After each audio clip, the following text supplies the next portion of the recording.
Hi, and welcome to my channel. If it's your first time here, a very warm welcome. Today I'm speaking about Donatism. Now this is something that was declared heretical.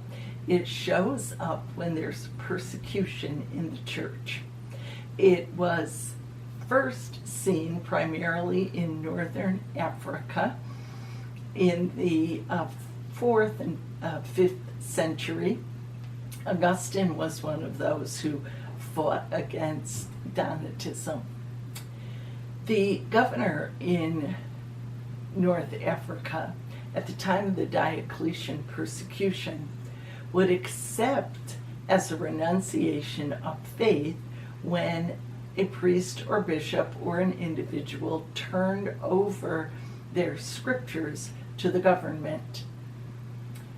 The problem arose when that person then wanted to be reinstated in the church. The Donatists felt that for an individual that would require a very long period of penance, sometimes as long as a decade, until they were gradually reinstated into the faith and were able to participate in the sacraments again. For the priest or the bishop, especially the bishops, the question was their administration of the sacrament. Was it valid if they had at some point appeared to renounce their faith? In the eye of the Donatists, they actually had, and they declared that person unfit to administer sacraments. The church later decided, and this is the main point probably, that these sacraments are dependent upon the power of the Holy Spirit and not upon the person administering them. So if you receive a sacrament from a priest or a bishop who is acting inappropriately, whether it is known to the church or not, the sacrament is still valid. Donatists disagreed.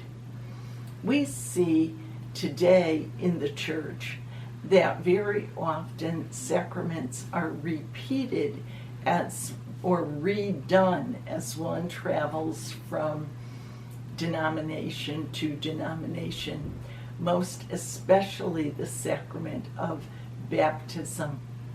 I remember hearing the story of a man seeking the truth who ended up being baptized 5 times by 5 different groups, each one who wanted it done a slightly different way.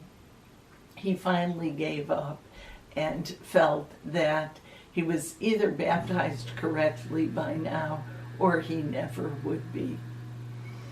Well, in the 12th and 13th century, we see something similar in the Cathar faith. If you want to know more about the Cathars, I have some videos about them under the playlist Cathars.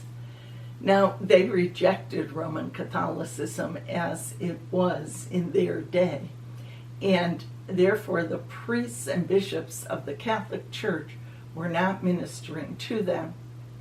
They had what were called perfecti, who took the place of their priests and bishops, and they had only one sacrament called consolamentum.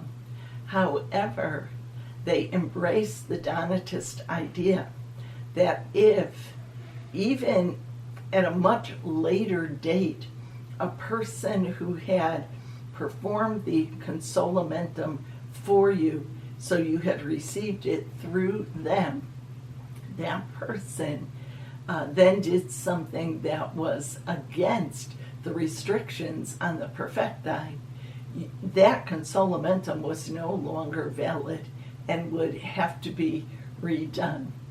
And this happened many times to people who then would have to seek out another member of the perfecti and have their consolamentum performed once again.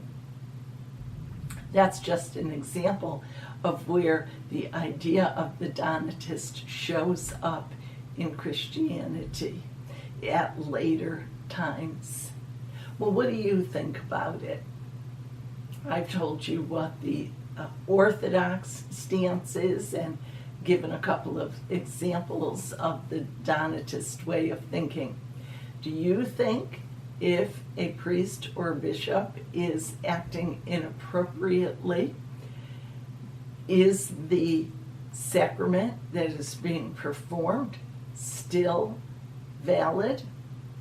And in the Protestant churches, the question would be if the elder or the minister who is serving communion or performing a marriage or baptizing someone, is that then a valid sacrament? Tell me what you think about it. And if you've had any experience with this, especially in the area of baptism, I'd love to hear about that too. So that's it for today.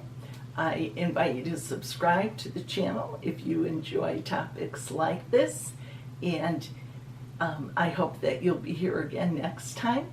In the meantime, please stay safe and well. I'll see you again soon.